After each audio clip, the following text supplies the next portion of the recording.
Syekhul Islam Ibnu Taimiyah itu punya kebiasaan, kalau Anda nanti baca di antara biografi beliau itu kalau ba'da subuh, dari mulai sampai ke syuruk, subuh sampai ke syuruk, matahari di awal pertama kali setelah naik terbit ya, kemudian satu tombak bayangannya, itu mengulang-ulang Al-Fatihah aja. Bismillahirrahmanirrahim. Alhamdulillahirabbil alamin arrahmanirrahim sampai waladhdallin. Selesai ulang lagi, selesai ulang lagi sampai matahari terbit, sampai masuk syuruk. Jadi zikir gitu ya. Ya, pertanyaannya contohnya ada nggak dari Nabi? Nah, itu. Nggak ada. Apa beliau melakukan bid'ah? Waliyadzubillah. Nggak bisa kita langsung vonis ini bid'ah, tidak mungkin. Orang saleh berilmu, kan ilmunya tinggi, mufti, Syekhul Islam gelarnya. Ya kan? Ya, Syekhul Islam loh. Ya, di bawah sedikit dari Imam Al-Ghazali. Imam Al-Ghazali Hujjatul Islam. Ini Syekhul Islam. Ya kan? Jadi, ini kalau ada para syekh, para guru, nah ini guru-gurunya. Guru di atas guru. Kalau Hujjatul Islam, sudah orangnya sudah dalil. Ya, hujjah menjadi hujjah, menjadi patokan, sandaran yang paling pokok. Ini Syekhul Islam mengamalkan itu. Sampai muridnya komen. Ya, muridnya kan Imam Ibnul Qayyim Al-Jauziyah itu juga komen tentang keutamaan Al-Fatihah. Bisa dibacakan di mana saja, mengambil tawasul dari situ, mengambil tabarruk dari situ. Sehingga ulama-ulama kekinian pun lintas madhab itu hampir semuanya menyimpulkan bahwa Al-Fatihah itu di luar yang ibadah muqayyadah seperti sholat, itu bahkan mereka menganjurkan silahkan dibaca di majlis-majlis. Bahkan para ulama sebelum membuat fatwa di majlis-majlis ilmu, dalam acara misalnya mau pengajian kah, mau satu acara kah, resepsi kah, macam-macam kah. Itu ada Madzhab Maliki. Saya sebut Madzhab Maliki ini yang paling dekat tempat tumbuhnya ke tempat Nabi berdomisili sampai wafat, itu di Madinah. Al-Madinah Al-Munawwarah. Sehingga Imam Malik itu dikenal dengan Imam Darul Hijrah, imamnya Madinah.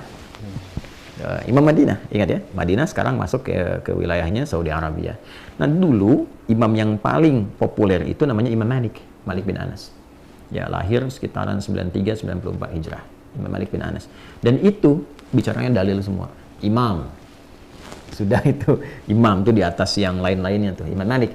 Ya, itu kalau sudah beliau itu yang berfatwa, sudah keluarnya hadis, dalil semua. Sampai Imam Asy-Syafi'i belajarnya ke Imam Malik. Ya. Imam Malik itu menurunkan turunan-turunan pokok panduan keilmuan-keilmuan dan informasi-informasi yang tersambung ke dalil, ke hadis, lalu kodifikasi, pengumpulan semua informasi ini menjadi sebuah patokan, ya, pilihan untuk menunaikan. Itu disebut madhab namanya. Maka madhabnya disebut Maliki, yang ikut bagaimana Imam Malik beribadah, ikut fatwanya Imam Malik, jalurnya tersambung kepada Rasulullah SAW. Di antara tokoh kekinian, misalnya, yang ikut madhabnya Imam Malik itu namanya Syekh Abdullah Bayah di Uni Emirat Arab. Fatwanya apa? Ya. Jadi kalau Razki lihat fatwanya, justru beliau menganjurkan. Ya, dan tidak ada masalah untuk membacakan Al-Fatihah di luar konteks sholat tadi. Silahkan, mau Anda baca sebagai tawassul, sebagai tabarruk, itu mazhab Maliki. Silahkan, mau bacakan di majlis-majlis ilmu, bacakan misalnya menjelang resepsi, nggak ada masalah untuk memohon hajat kepada Allah, kemudahan, karena memang sifatnya begitu. Walaupun nanti ada di mazhab Maliki yang lain yang memberikan pengetatan, kecuali kalau meniatkan untuk mengkhususkan di situ aja, ya, sehingga berpeluang menjadi sesuatu yang keliru, karena kekhususan ini yang bahkan dipahami sebagai bagian dari petunjuk Nabi, nah itu yang salah. Khususkan, bukan. Maksudnya jangan dikhususkan di luar yang muqayyadah. Kalau sudah dikhususkan, terikat kan, maka seakan-akan disamakan dengan yang sholat tadi. Maka nggak boleh sama sifatnya. Jelas ya? Nah, itu gambarannya. Apalagi misalnya mazhabnya Syafi'i. Ya, mazhab Syafi'i itu kita temukan misalnya Syekh Ali Jum'ah yang sekarang itu mengeluarkan fatwa di Darul Ifta 2010 beliau keluarkan. Jelas itu. Di mazhab Maliki yang lain tuh ada yang paling terkenal itu ada Syekh Syafiq Alam. Syekh Syafiq Alam juga mengeluarkan fatwa di tahun 2018. Ya, di 8 Januari 2018 itu lebih jelas lagi fatwanya. Itu Maliki juga tuh. Ya, fatwanya lebih jelas lagi. Apa yang beliau sampaikan? Jelas disebutkan bacaan Al-Fatihah untuk membuka majlis fatwa dan sebagainya. Jadi artinya di sini apa? Ulama itu sangat luas memahami hukum.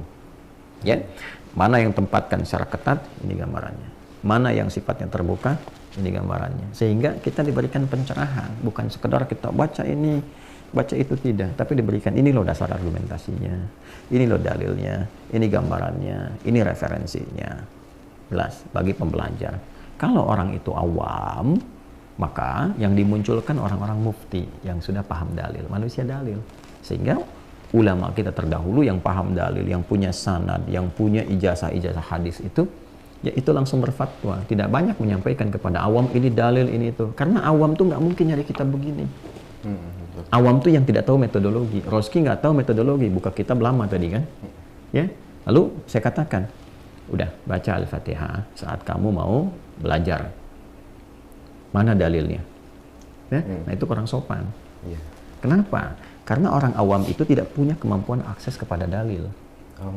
Gitu. Kalau saya tunjukkan dalilnya ini bisa paham. Kitabnya ini bisa baca. Sulit tadi ya. Sulit. Nah, karena itu penting juga kita menghadirkan ulama-ulama otoritatif yang punya kualifikasi. Di Timur Tengah itu jelas. Ustadz dengan da'i, dengan mubaligh, dengan mufti itu beda. Kalau sudah mufti, jangan tanya dalil, itu nggak sopan. Iya. Kecuali kalau orangnya meragukan. Ya, nggak jelas. Kemarin-kemarin kok begini, sekarang jadi ustadz. Itu kita hormati dulu. Dan kita doakan supaya dapat kebaikan, mau belajar lagi. Tapi apa yang disampaikan ya penting untuk kemudian dilihat kembali. Dan bila ada ragam pendapat, itu dihargai. Tidak harus menjadi kontroversi. Nah, jadi kesimpulannya, bacaan Al-Fatihah itu wajib dilakukan dengan contoh dari Nabi pada ibadah-ibadah yang sifatnya terikat hukumnya, baik rukunnya, syaratnya, tempatnya, waktunya seperti apa? Iya. Salat. Salat.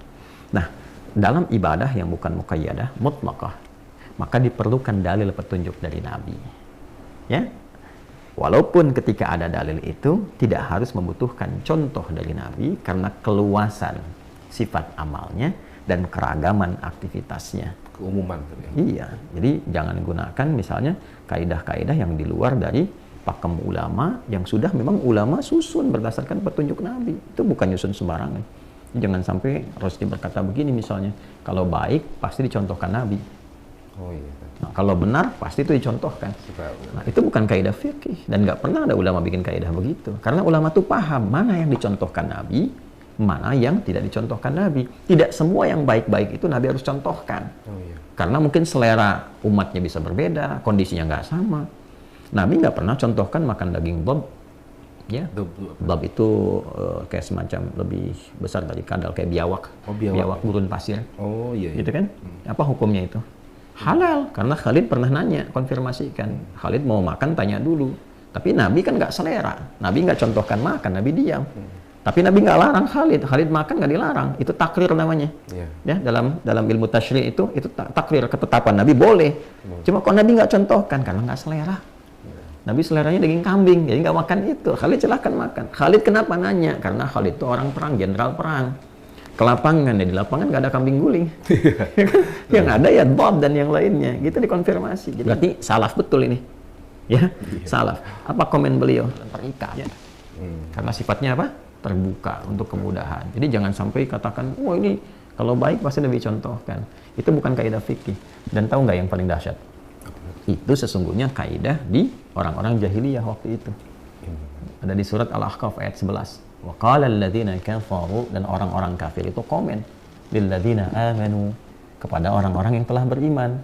Lau kana khairan ma sabaquna ilaih. Kalau memang ajakan kamu itu baik, udah ada contoh dari dulu, kami pasti yang pertama lakukan. Pasti orang dulu udah ngerjakan kalau itu baik. Nah, itu kaidah jahiliyah sebetulnya, bukan kaidah-kaidah fikih. Jadi komen orang jahiliyah ketika diajak, komennya begitu, ya Muhammad SAW.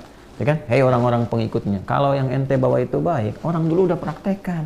Ya, cuman karena dulu nggak praktekkan, kami nggak ikut kamu. Nah, itu kaidahnya. Nah, itu bukan kaidah fikih, karena itu nggak bisa dipakai dalam hukum fikih. Nah, itu pentingnya ngaji, pentingnya belajar. Tapi dengan ini pun tidak boleh merendahkan orang lain. Jadi kita belajar ibrahnya itu sebagai apa? Nah, sebagai wasilah mendapatkan ilmu. Dan tetap kita menghormati. Ya, jadi jangan sampai ada satu gambaran dalam hati untuk menjatuhkan orang lain. Ya, untuk merendahkan orang nggak boleh. Karena orang pun sesungguhnya sedang belajar untuk menemukan yang benar. Disitulah kemudian kita dengan izin Allah memohon kepada Allah untuk bisa memahami dan bisa diizinkan oleh Allah memberi pencerahan dengan garis yang senafas dengan petunjuk Rasulullah SAW. Paham? Insya Allah, Ustaz. Insya Allah. Sudah? Alhamdulillah, Ustaz. Udah jadi apa? Jadi tahu bagaimana menyikapinya, Ustaz. Jadi insya Allah.